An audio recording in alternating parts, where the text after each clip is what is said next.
sorry, Miss Jackson. Ooh, I am for real. Never. Welcome, people, to the first edition of the Creator Cast with Claymxres, and I'm with my co-host. ColourWhiteGaming. And today is going to be an intro into what we want the Creator Cast to be. It's going to be around about 45 to an hour long of just us talking about random shit. Today we're going to be talking about our lives through coronavirus, our personal lives, and how we're getting through it day by day, stuff like that. Then we're going to go on to our future endeavours in pro clubs and our experiences in pro clubs, and that will be it for the first episode, and we'll go on to the next episode next week. These are going to be posted every Friday, so make sure to look out for them. So first subject, Potter, what do you do in the social world? The social world, so predominantly a Twitch streamer, I would have said, out of everything. Mainly F1, GTA, pro clubs, of course, and I'm missing one off the top of my head. I don't know what.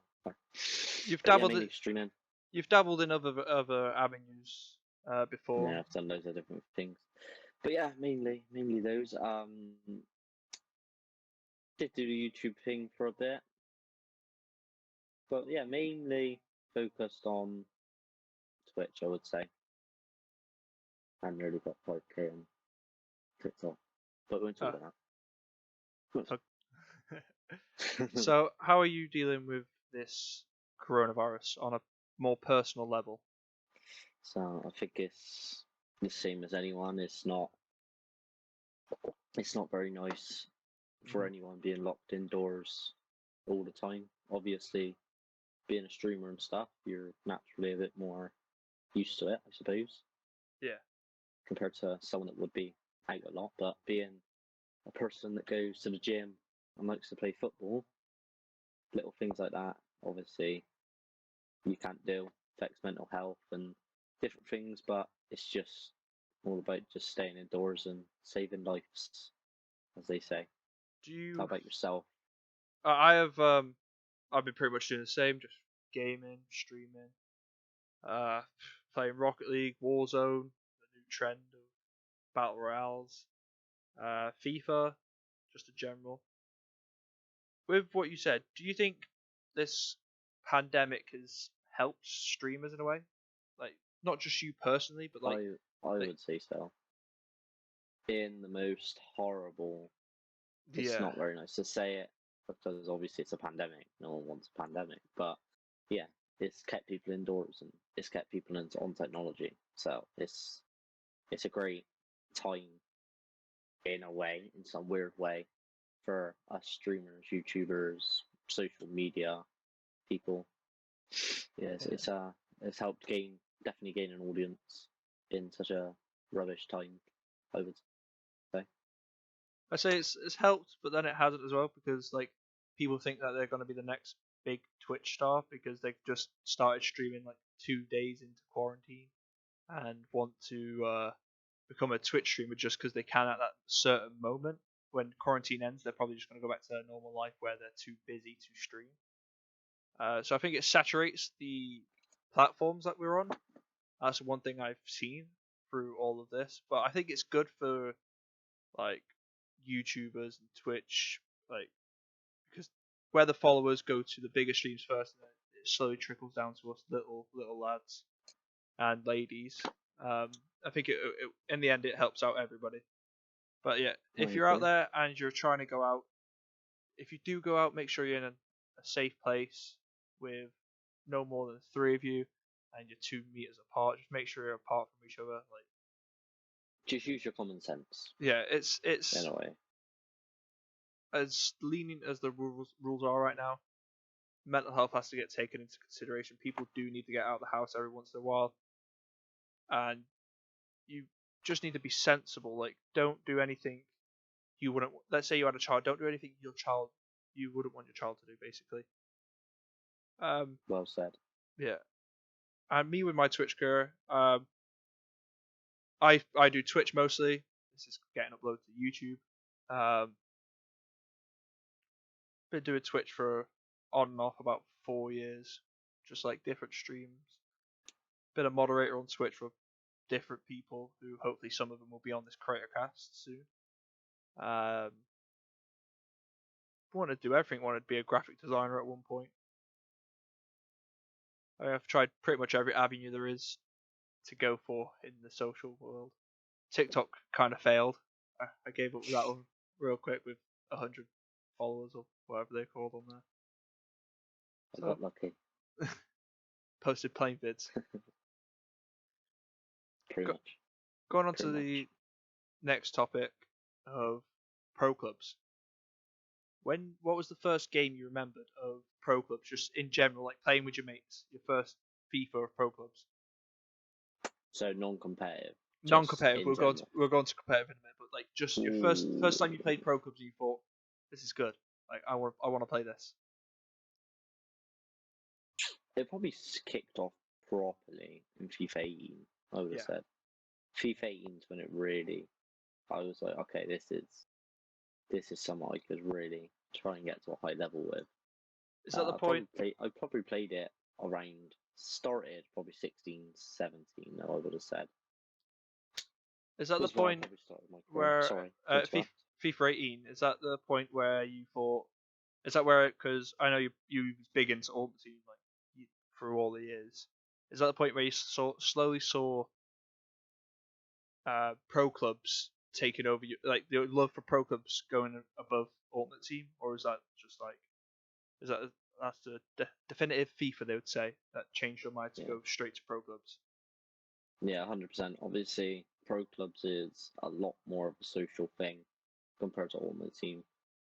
Ultimate Team's a lot of grinding away on your own. Obviously, you can play your mates and stuff, but your main accomplishments are done on your own when it comes to Ultimate Team. Whereas pro clubs, obviously, you're in with a bunch of lads. There's 11 of you on the pitch. You get stuck in to try and get a result. And obviously, it's like playing normal football. You play for your team and you celebrate as a team. It's a better feeling, I feel. So let's firstly go through your competitive pro clubs teams and history and experiences. So your first club. What was my first club? VFL Bolton. I think was my first team. Did you go to Bolton first? Yeah, you did go to Bolton. Yeah, I'm pretty sure I did. Yeah, Bolton was my first team. Whilst you flew off into the Italian leagues. Spain. I was in Spain. I was at Deportivo. I was at Deportivo before one season before you joined VFL. You saw me played it and you was like, "Well, I'm a striker. Let's go." And you went. I remember you joined Bolton through a friends invite. I think it was.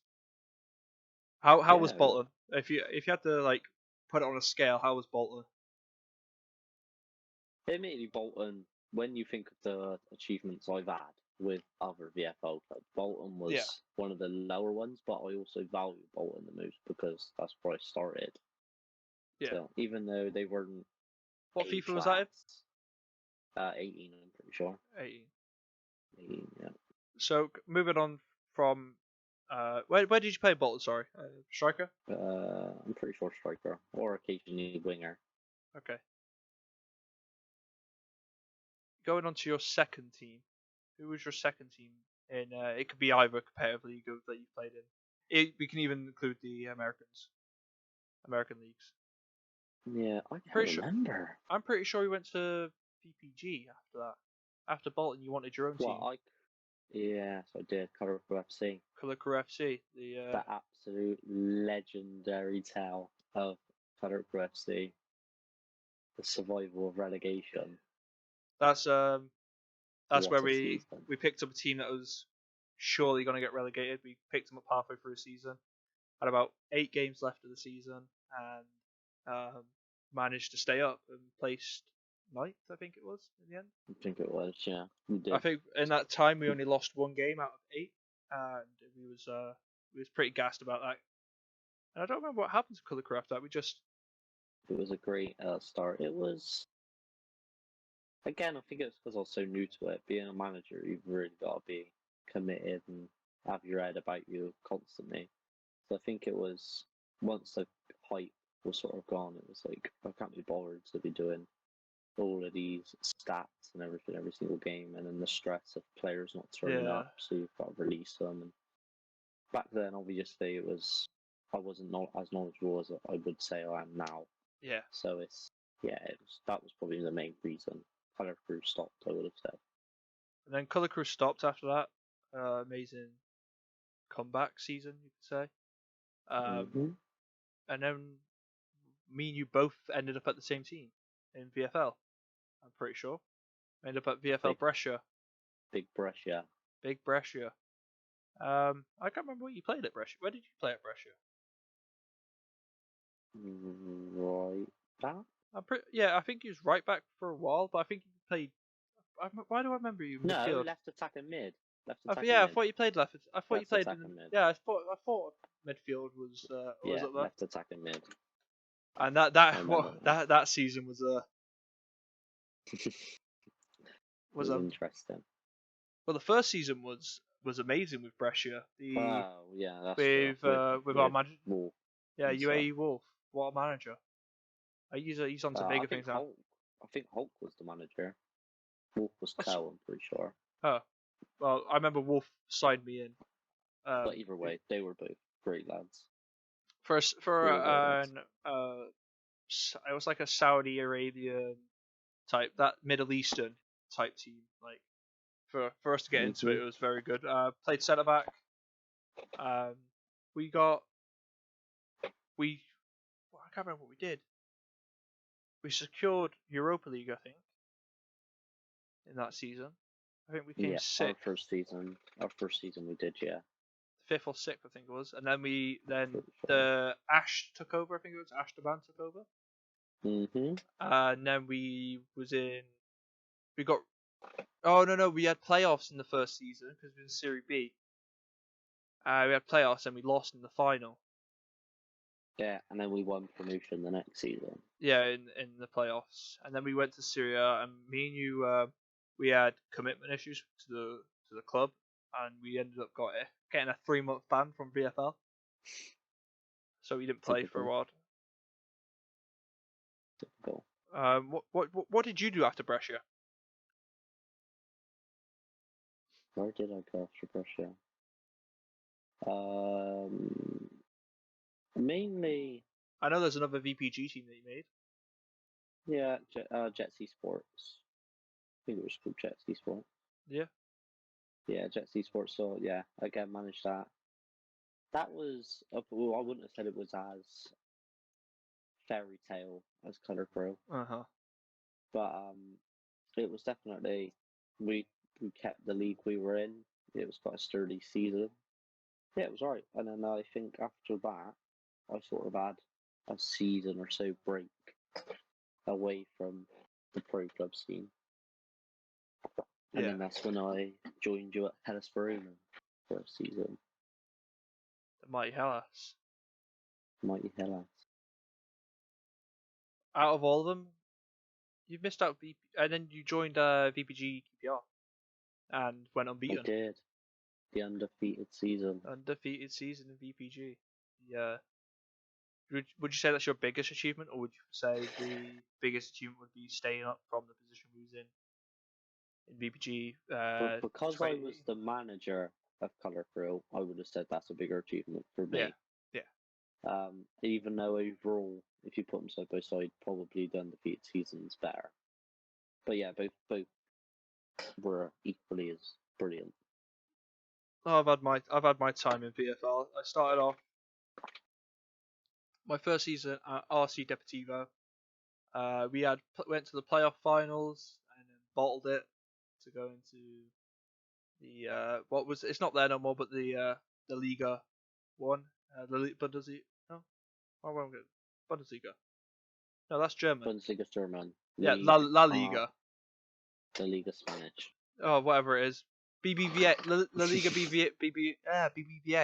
BBVA. We was in the second, and we fucked up the promotion, so we stayed in second division. Stayed there for one more season afterwards, and we just didn't get the results that we need. So I ended up the manager Kumi, he got rid of the team. I went to Brentford with a guy called Gov Ricky, legend in Colour Crew, legend everywhere Legend in Colour apparently. Crew. Then I was a bit of a rebellious team. I didn't want to play for him because he was a bit of a cunt, to be honest. He thought his manager style wasn't what I wanted in a manager, so I ended up not playing for Brentford. Then played for Colour Crew alongside of that. VPG Colour Crew, centre back. I've never changed position until recently. So played centre back for as long as I remember.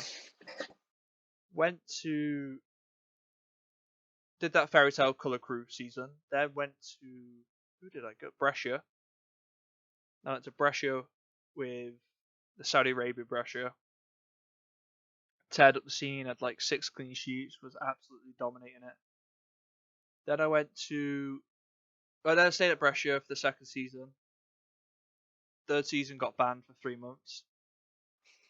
Then one of my mates hit me up on the phone. He was like, "Yo, we need a centre back for this pre-season tournament, ICC. If you play VFL, you understand what ICC is." Played it, and we won 3 out of 4 games in groups with 2 clean sheets. So they're quite impressed. It was like, "Oh, let's sign you on as a backup." I was totally meant to be a backup at this point. I wasn't meant to play every game that season. And that season was a roller coaster of, are we going to win the league or are we going to bottle it and come second? It started off in the first 11 games of the season, we had 10 clean sheets. We was absolutely smashing that season, and that was at Carpi. So I thought, fuck, this could be my first trophy in VFL. So I've had trophies in VPG. I was like, VFL trophy time. Let's just smash it out. Oh, season ticket had other ideas. And your dad. We went to Bristol City versus, I can't remember who it was against actually. I had a few pints at the Robins, which is our local supporters pub. Yeah, supporters pub, I think you could call it, the Robins. I had a few pints there, a few Disaronnos and Cokes, a few vodkas later. Came back there after the game, had a few more. Went back to Colour White's house, had a few more pints. Didn't make it back to VFL. I warned them though. Say pretty much demolished at that point. At that point, pro clubs wasn't on the mind. It was let's get back on the alcohol session.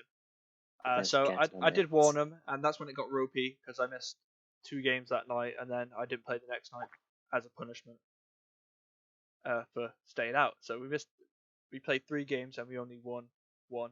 So then second place started catching up, and they played all their games that night, and we had 1 game in hand on them. If we lost the game, they get the title. If we win the game, we get the title. And what pissed me off so much is we didn't get to play the game. It was a default. So we won the league, so we're so happy we won the league. But we wanted to play the game so we could we had a backup keeper called Aiden, and he was so excited to win his first. He was about 14 years old at the time. Goalkeeper. He was like, "Oh, I want to play. I want to get 4 games. You have to have a minimum of 4 games under your belt in VFL to have a trophy." And we absolutely butchered the Coppa Italia. We went out second round. But we was like, "All right, you play the final game if we're up enough points." And we get the default, and default doesn't class as a game played. And we was like, "Can we not just put him down on the sheet and say played?" And he ended up leaving the next season. He didn't give a reason, to me at least, of why he left. So he didn't get his trophy. I ended up getting team of the season that year. Team of the season centre back of Serie B. I'm getting bigged up by Gringo as the best centre back in Serie B, and he wants to see me in Serie A. And then next season came around, where in real life Carpi got relegated from Serie B. Therefore, their team is no longer on pro clubs, so we have to have a rebrand, and that's where Hellas Verona came in. Our first season. I totally forgot that Hellas was once Carpi. Yeah. Completely forgot about that. We kept the same, more or less the same players. Like a lot of people left. Like a lot of people that I wanted to stay left. I persuaded one of my good friends to leave, Swifty, one of our good friends. He stayed for a season extra and then ended up leaving because we had a shit show of a Serie A season, of a debut into Serie A. We bottled it. Nothing more can be said. So everyone after that was for thinking we can't handle Serie A, and most of them left. So then we was on the rebuild. Second season of Serie B comes around, and we do a little bit better, but we're not at our best yet. And then third season, the one just gone, we were diabolical. We nearly got relegated. It came down to the final 3 games of the weekend, the Saturday and the Sunday, to see if we get relegated. And we pulled something out of our ass. We ended up in the semi-finals though last season against Napoli, who were the last season they won Coppa Italia, fucking Super Cup. They won the Champions League. They smashed it, and they beat us. They punished us really badly for our mistakes. That's one thing Napoli are good at. This season that we're currently in is probably the best half Verona has ever looked. It started off ropey. First game of the season, we lost 5-0. I was at centre back.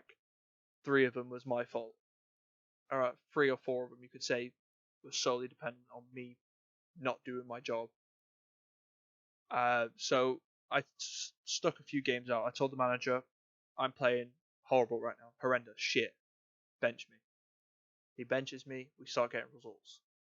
It was only till we stopped getting results and we needed more players that he told me to go left back.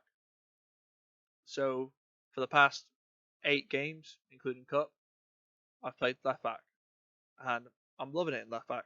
You get free reign to go up, but as in not on like nosebleed runs, but you can be that supporting person for the strikers or the left mid, right mids, and I kind of like that role. I think that's my one issue. I can play right back, left back, but where I'm instinctively an attacker, I tend to Drift. make those, as you were saying, like bleeding runs, where I would just not worry what's behind me. Sometimes it works. Sometimes it can work because it just overloads their defense and they can't handle it. But it's then that instinct to, oh fuck, I'm way too far up. Let's get back. Yeah. And in Hellas Verona we play flat 4, so going up is like a criminal offence. Like you will get sorted by the managers if you go up. It depends if the ball's on the right hand side and I'm on left back and I'm pushing up and there's something wrong. Like I will get told off for it. But my main position is a centre back, left back at the moment. I don't really want to play anywhere else. I love those positions. I enjoy those positions a lot. Bring it on to the next little segment of VPG TSU Esports. The new chapter. The new chapter of VPG. So I haven't been in VPG since I won VPG with you, the undefeated season. I am becoming a manager. Jordan's going to be my co-manager. Stepping down a level. Stepping down a level, but same. I think you can teach me and show me like some of the ropes of being a manager. I will try my best. And with that experience in co-manager, you like, let's say I have a night where I can't play. That's where you know how to step up into the big boy shoes of size 11 of my feet, and little size 7s in the size 11s, and absolutely just like control the team, because I think we have the pillars of a team at the moment. Like I have ideas of who I want to get. I have a solid 2 strikers that I want to get. It's just I need it. Obviously, I can say you're one of the strikers. You know that I've talked to you about it. I know you can score. I know you can score goals. I know you're good under pressure. The one is Tiny. Is his pro club's name. He hasn't proven himself on a competitive level yet, but that's yet. I think as soon as he understands how competitive players move, like the centre backs and the right back, left back, so as soon as he understands, oh, they can get done by a fake shot or this skill move, and sees it Yeah. pass to you, I think he can smash up the scene, especially with his little build. I don't Because get. a little flashback on Tiny. Sorry to interrupt. That's okay. When we did the Look at Unknown League with Bristol City, Mhm. in that right centre mid role, he played it really well as in knowledge of the position. He knew where to be on that pitch at all times, and he was always Yeah. in the right position. So I think when it comes to the competitive side, I think Tiny is definitely one that we shouldn't have to worry about as much. I have a few. Well, we have a few ideas who we want in the midfield, like who could be solid in the position that we're going to be playing. The formation as well. Tactic flat back four. It just works the best. No nosebleed runs. It doesn't cause the centre backs any hassle. Stuff like that. Hopefully June will be when the league starts. I will find out next week when what league I get, and then from there I could just start building. This first season's just gonna be a test to just build a team that can win games but can take losses, and that's like a little motto that. It's just getting a foundation. I would say the first season. Yeah, first season stay up, but keep a foundation. Next season build on that foundation. I just hope we can have the success that we had with like QPR and ColourWhiteGaming. Jesse's Have what the was resilience of ColourWhiteGaming and have the domination of QPR. yeah. Wait, were we QPR? Yeah, QPR Academy. I Or was thought we it? were Tranmere. I think. Oh, it was Tranmere. I'm dumb. Yeah, it was Tranmere. Yeah, thank you. I said QPR. I think we was we QPR at one point and then it changed to Tranmere. I swear we was a different It team must at one have point. been. It must have been. So I got QPR in my head. No, it was Tranmere Rovers Academy team. It was the second team, not the first main team. Few cunts Well, on that team. anyway. Yeah, Tranmere Rovers, not QPR. Tranmere Rovers, guys. It was QPR at one point, but I think the winning season was Tranmere Rovers.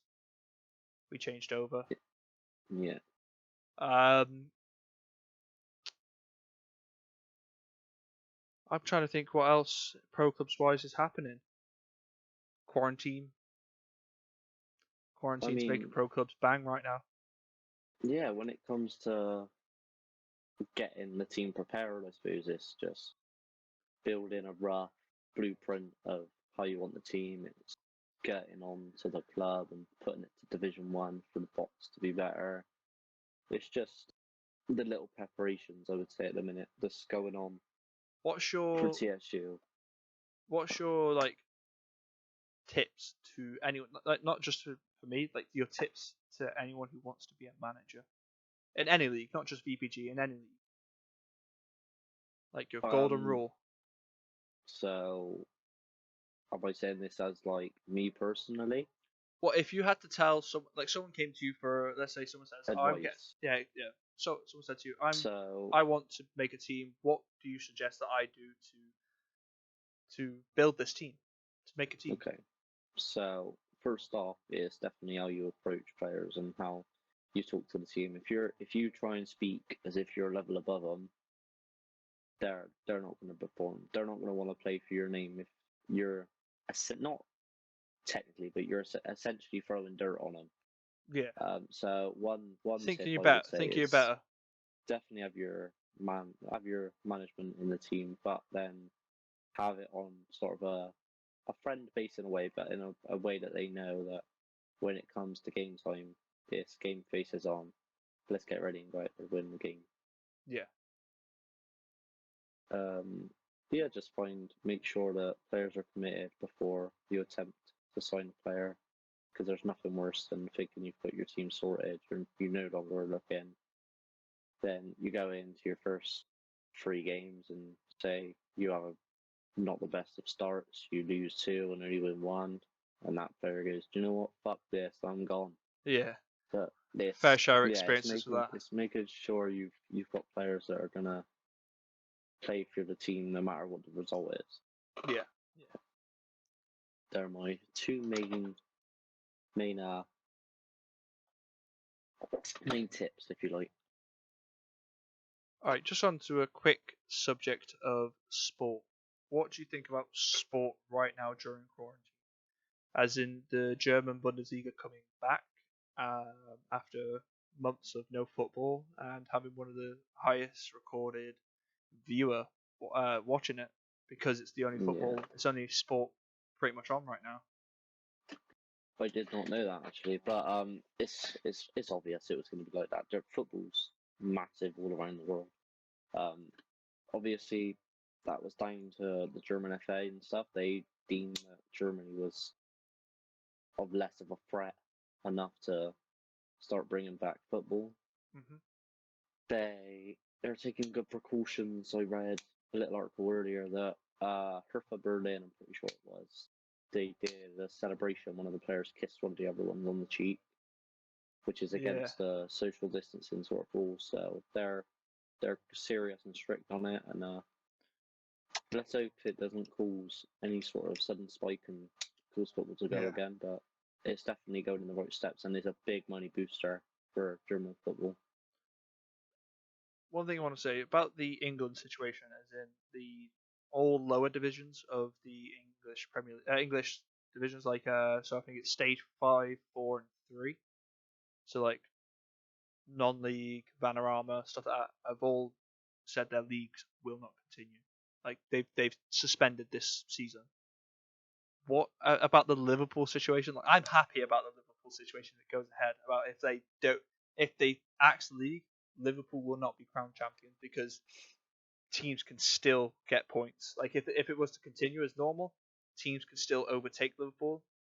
In theory, in reality, Liverpool smash it this year. Yeah, I'm the first to admit Liverpool deserves the win, but would I like to see this happen?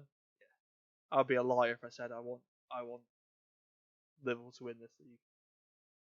And Celtic just got crowned champions as well. Who did? Sorry. Celtic got crowned champions. Yeah, that's something I was going to go on to. About axing the league, it's going to cause huge problems. Obviously, Liverpool winning the league shows the badge at the back. I don't really, apart from the Champions League, which I'm a bit salty about. But anyway, the title and what's up top is obviously quite important with Champions League and stuff, but it's who's going down. Like, St Mirren, I'm pretty sure it is, or Hamilton or something. Don't quote me on the team. They were 4 points off of being safe with I can't remember how many games were left. I'd say 8 games were left. They got relegated. So they're appealing it at the minute. So it's little things like that it's going to cause problems because a team that's 4 points in the relegation can easily get out of it. That's not a massive feat as if like with Liverpool the opposite way. They have a massive lead. Whereas a team like that, it's hard on the call. I feel horrible for the championship teams as well, because what I was reading up is that if they axe the leagues, no team will go down, no team will go up. And as much as we all hate Leeds, they're smashing championship. They're overdue a turn in the Premier League. I think. But I think they're a team that will go to the Premier League, get that money for promoting, spend it, come back down. I don't think they'll stay up there. It's a real sticky one with Leeds as well because Golden Rush, you don't know him yet, podcast, but he was saying Leeds have only got a budget to stay how they're going for the next couple of seasons. They can't financially keep up with what they're doing, so eventually they're going to have to start selling players, and they're not going to be in the position to start challenging for the Premier League, promote up to the Premier League sort of spots. So it's kind of it's their fault a little bit as well. It's their fault a little bit as well. They could have gone up last season, didn't, choked it. And they're spending money. They recklessly spend money season after season without proof of going up. Every season they go, okay, Leeds are going up. March on together is their slogan and stuff like that. Yeah, they're not really money wise, but I'd like to say they're quite reckless in their spending. That's why, as much as we like shit on our team, Bristol City, for not spending, we spend enough that makes us capable to stay in this league. And if we do get promoted to the Premier League, buy more players. Yeah, it's And we're some definitely of a financially stable club. I like to think. some of our players are, I think, are Premier League standard. Dan Bentley I agree. was he was topped to or tipped to be part of the England squad. He's a class keeper. The only thing he needs to work on is his distribution. That's what's let him down for Bristol City. I miss going down the gate. Yeah, The gate, Ashton Gate. it all sort of links up to what we've been talking about. This coronavirus is really affecting football and the love of football greatly. Like, being a season ticket holder of Bristol City for now, what is 4 seasons, gonna be a 5th.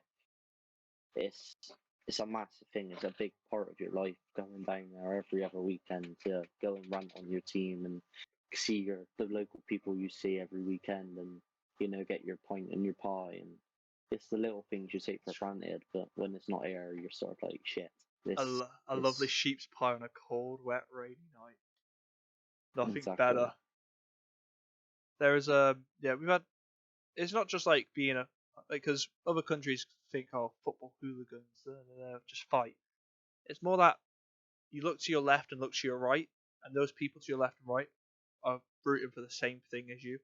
It's like a brotherhood in like a sense of you're all going down to that stadium for one reason and one reason only. You want to see your team win.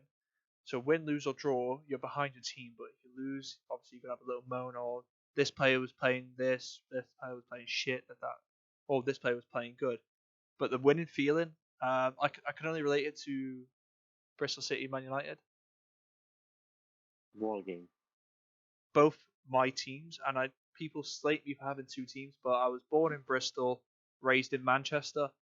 I played me and Colour White both played football, futsal for Bristol City at a competitive level. Traveled to Cardiff pretty much every week, playing football against the Welshies. Yeah, Played Newport, played a lot of teams actually. we did, yeah. Including our travel up to Tranmere. Oh yeah, Tranmere Rovers we went through there as well.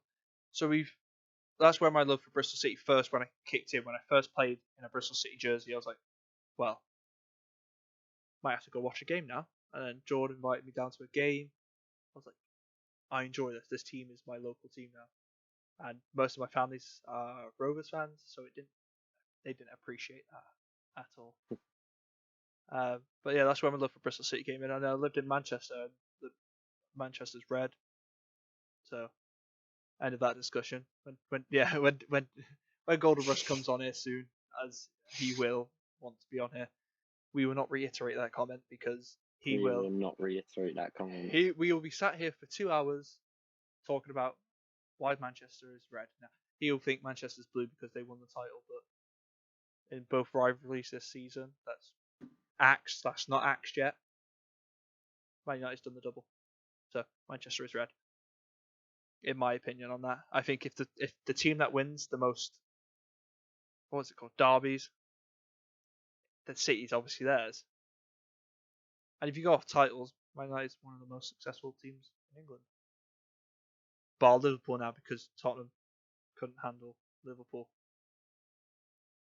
I was the first ever time I've probably rooted for Tottenham was in that final.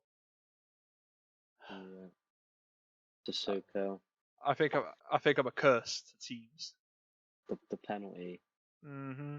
The early penalty was what killed it. As soon as that happened, it was like, here we go. The typical Spursy moment here. It's just that's what Liverpool counter on. If you think, like, as soon as they get a first goal, oh, there's a second, there's a third, Yeah. there's a fourth. Shit, you're 5-0 down. Yeah. And at that Can't point, argue with that. players just go, nah, I ain't playing. No point playing. Let's Yeah. just let them go. As much as they're not my favorite team by all means, but they do play a good game of football. We give them that.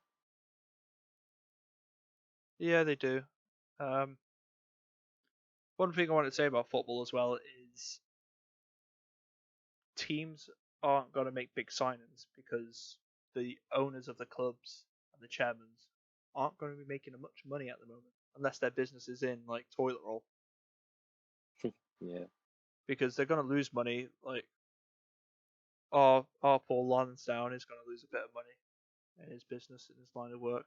So he's not, most people, owners of clubs, aren't going to want to put tons of money into their team after this coronavirus. So I don't think we'll see major changes. Just see a couple of good swap deals, I would say. Yeah, I think there'll be a few. I think there'll still be a few little ones like 35 millions, 50 millions, but I don't think there'll be. It's mental how we say that, small 35, 50 millions, but that's in the trade market when you've got Neymar going for 100 million, Ronaldo going for silly prices, stuff like that. Kane valued at 200 million.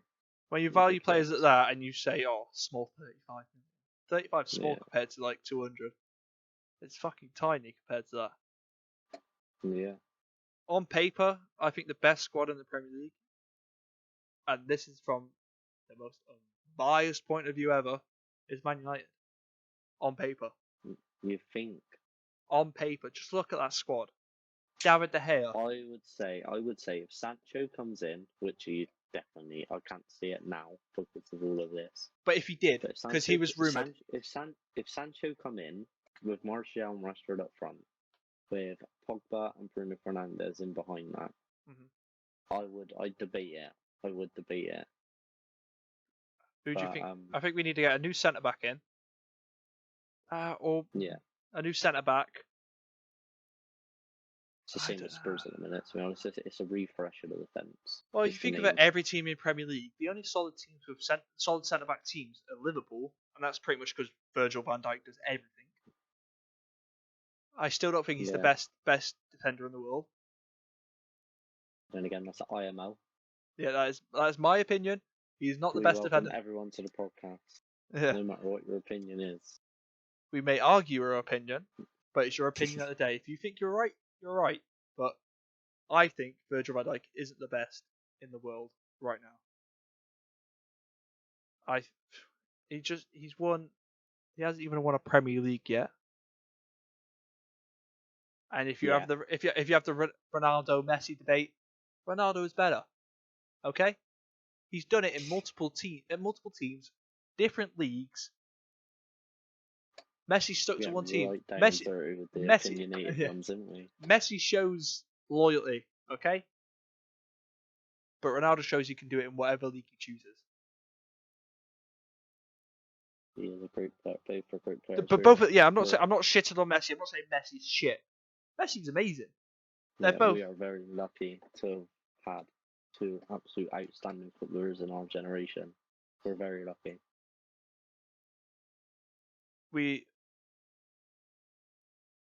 With them two, it's like yin and yang.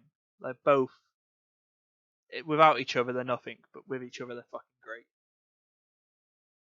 That's why I was kind of a bit saddened when he left Real Madrid, because no more. It's not the same El Clasico anymore.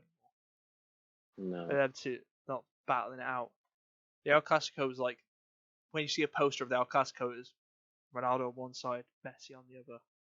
Who's going to come on top this time? Yeah. Thinking about legends, who is your favourite legend? We'll go past first. Who's your favourite past? Like, if you could meet him or get to see. All right, here's the question. You get to go to one of your legends games where he does something, where his actions did something in that game. You get to sit front row and see it for yourself. Whatever legend it was. I really can't think of something. I couldn't think of a moment of a legend, I'm not going to lie. But I'd love to meet Pele, just because he is the god of football. Yeah. When everyone, whether you support football or not, everyone knows who Pele is. Yeah. So, yeah, that's probably what I'd go for legend.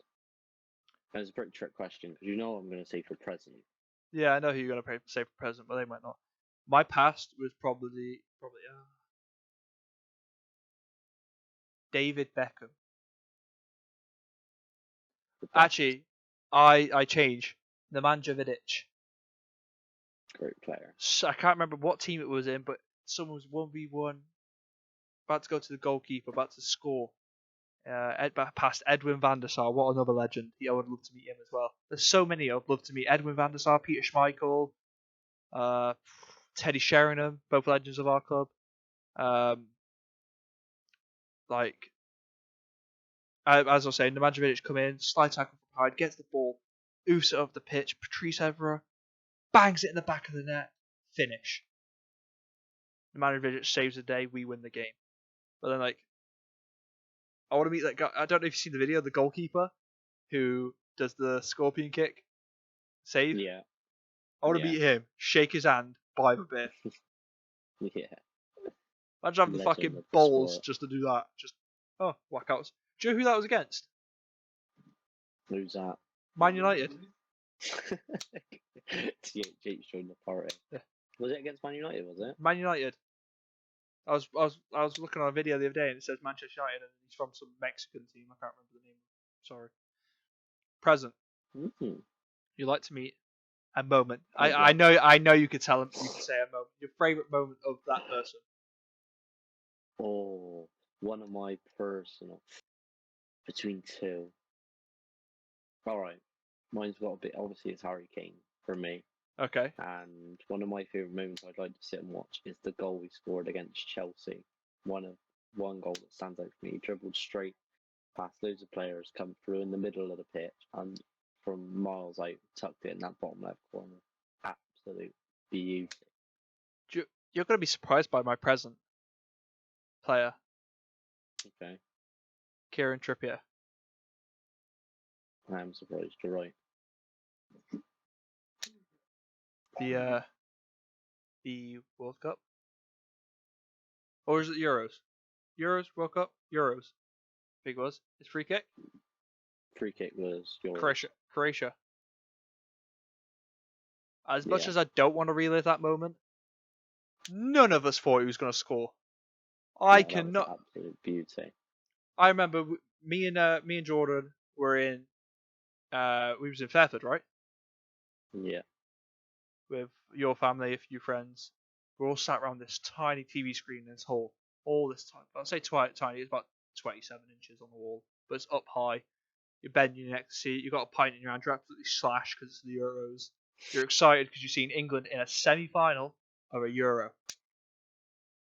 We thought Doesn't that happen that year, the phrase "it's coming home" was said a million times, more than that. Yeah. I didn't believe it. Everyone I true. didn't believe it until the I did. quarters. When we got in that quarters, I was like, was- "It's coming home. It actually is coming home, Paul." I was like, "It's coming home." I was so convinced we were going to win that. In that free kick, you see Kieran Trippier stepping up for it. I think my words in that moment was, "Why the fuck have we got him on it?" Yeah. And then you just see him bend it in past the keeper, top bins, The and whole. it's like Fairford just stopped for a second, and you just hear, "Yes!" and just everyone cheered, beer going everywhere, the lot. Blew up. And I was like, and Fairford's one of the poshest places in England, in my opinion. Like, It's also in the Cotswolds and stuff, isn't it? It's, Yeah. And they're throwing their beers, saying "fuck yes, let's go." So they're swearing and they're throwing their beers about. They're £5, 10 beers, brilliant. expensive as shit, but throwing it about like it's nothing. And then we all know how that game ended. Yeah. Again, the penalty kick against Colombia. That Oh. was nerve-wracking as well. Who was it who missed their pen? Was it Dyer? Or did Dyer score? Henderson. Henderson, yeah, he put it fucking to the left and the keeper saved it. Pickford Yeah. that was probably Pickford's best time at the Euros. I don't know what happened to him since. Pickford's gone downhill. Other than Merson's. Yeah. As some of the Liverpool fans chanted, he's too small for the net. He's only got little arms. Because he couldn't reach the crossbar. Alright, so we're going to go through, for the last little segment, our combined, out of our three teams, because we share a team, and we have Man United and Liverpool. Liverpool? Whoa! And Tottenham. Man United and Tottenham. It's because I was talking about rivalries and Man United, derbies. Tottenham, and Bristol City. Man United, Tottenham, Bristol City. We both share Bristol City. Your Okay. XI, Okay. not by On skill. players I like. Yeah, I on presume. like, because if you go by Okay. skill, no Bristol City players are getting in there. No. No okay. offense to Bristol City, but your XI. Okay. So, okay, I'm doing my own one first. Well, we'll go goalkeeper, Okay. goalkeeper, left back, right back, right Yeah. back. All right. So my goalkeeper got to be Bentley, hasn't it? Or do you want to make it more interesting? What's that? Past and present. What, Bristol City? Of all of them, past and present of all of them. Oh, okay. So we could just have any one that played for any of our clubs. Yeah. Okay. Who you like the most? We're not doing it on skill, just liked. Their skill can be a bit involved because you liked them because of their skill, but mainly just because you liked them. There's Okay. I'm gonna go with. Gonna throw a curveball at you there. Edwin van der Sar. ooh. I'm gonna He throw a major was- curveball at you after this. Go He on. was one of my. He was when I was younger. I was my dad's a Man United fan, so I was predominantly watching United, and Mhm. he was my favorite keeper growing up. So yeah, it's got to be Edwin van der Sar for me. Mine's Frankie Fielding. Good old Frankie. Just the relationship he had with the fans, how you chat to people, and how nice he was. Like, wasn't it when people couldn't get out because we was having very bad rain or something like that? He was going on shopping trips with people and shit like that. And it's rained. Yeah, in the snow. In the snow, that's it. Yeah, people snowed in over Christmas. I was like, that's just a sound guy. Yeah. Oh, Frankie Fielding. And Right, then, where are we going next? he was a small keeper though, wasn't he, Frankie? He Well, he was looked small. it. We'll go with left back, Easy for me, Joe Bryan. Joe Bryan. Bristol born, scored one of the goals against United. Absolute legend. But going to Fulham, does that not leave a bitter taste in your mouth? How he left the club? Not really, to be honest. I think eventually he had to take a step somewhere else. He's been with City since since he was young through the academy, so you're gonna move eventually to try something new. Yeah, I just thought if we stuck with the team that we had that season, we could be higher up in the league the season after that. But it's all things work out for a reason, apparently in football. My left back. Oh, there's a fair few left backs. I'm gonna throw a very. It's not. He was class. Ashley Young, left back. Understandable. It was between him and Patrice Evra, and I just think he edges over Patrice Evra. Go right back, and then we do the two centre backs. Okay.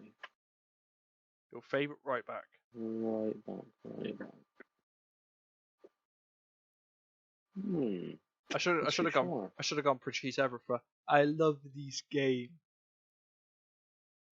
It's got probably Carl Walker. Carl Walker. He used to play for Spurs. Yeah. When Rose and Walker were on the fullbacks for Spurs, they were just deadly.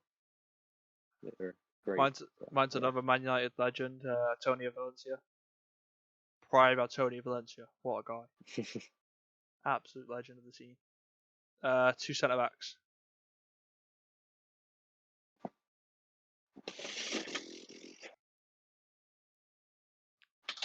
I've got my two if you haven't yet. You want me to go first? Yeah, go on then. You can go first. So for my centre backs, right centre back is Callas, Bristol City, current Bristol City player. Just a unit, isn't he?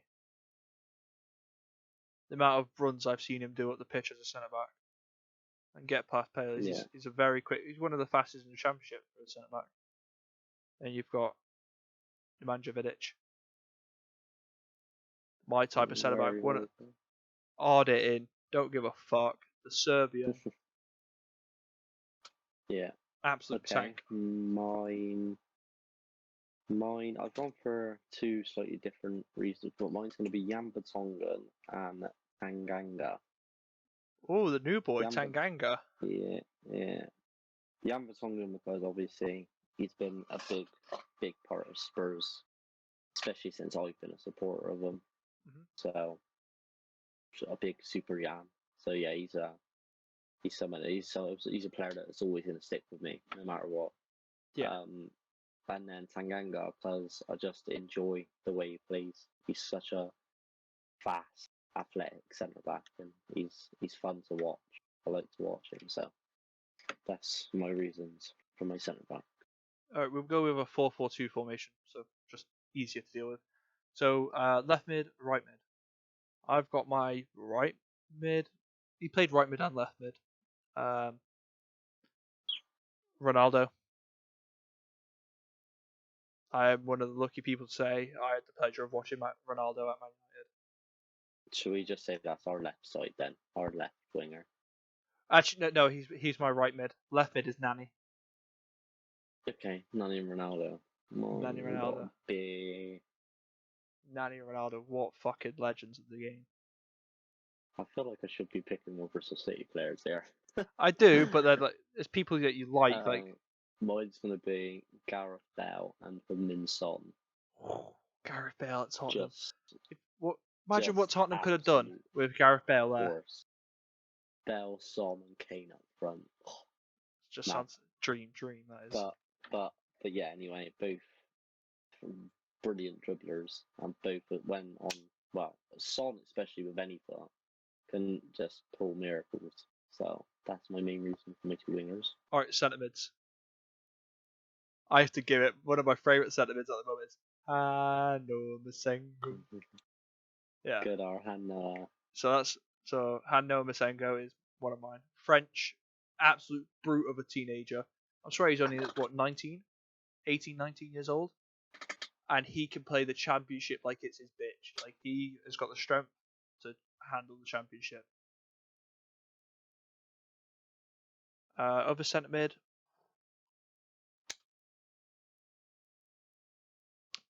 Oh, I think I should change my left mid. You know,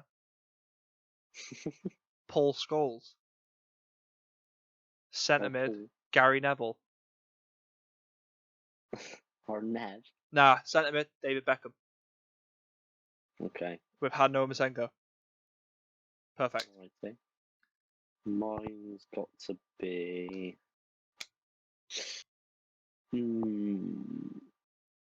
Corey Smith. Legend. And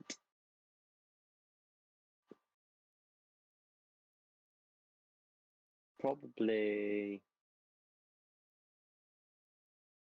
I don't know. Corey Smith and Luka Modric. Oh, what a legend, Luka we'll go Modric. for. Again, yeah, absolute world class at Spurs.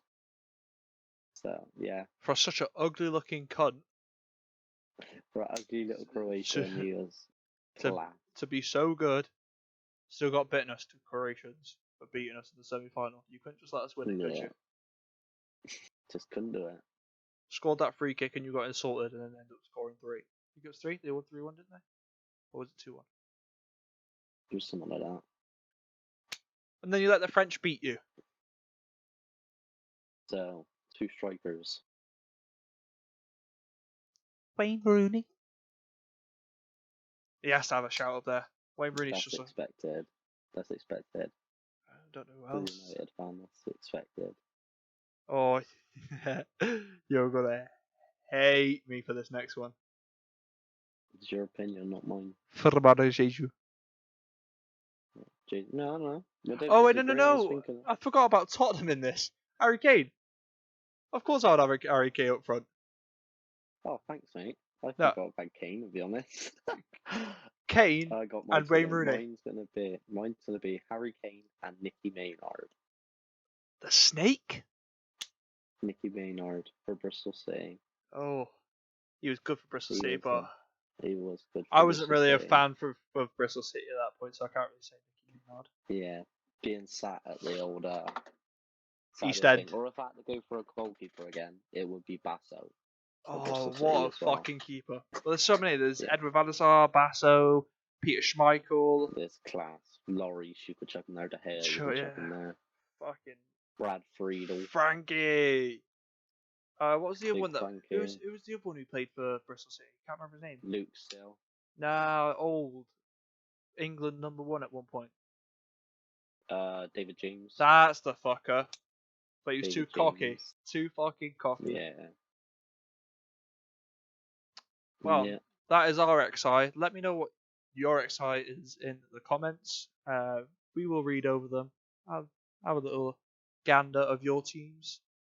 Or team. Please make sure to ask any questions as well. We will cover them weekly in the podcast to the best of our ability. If you like what we do, make sure to hit that like button, subscribe for more, and share it with your friends. Maybe if they like podcasts like this, where we just sit Please do. down for an hour, chill, If they relax. got big dick energy. If you've got big dick energy as well, then do it. I hope you all have an That'd be amazing sick. day, and for this week, I'm out. I've got nothing else to say.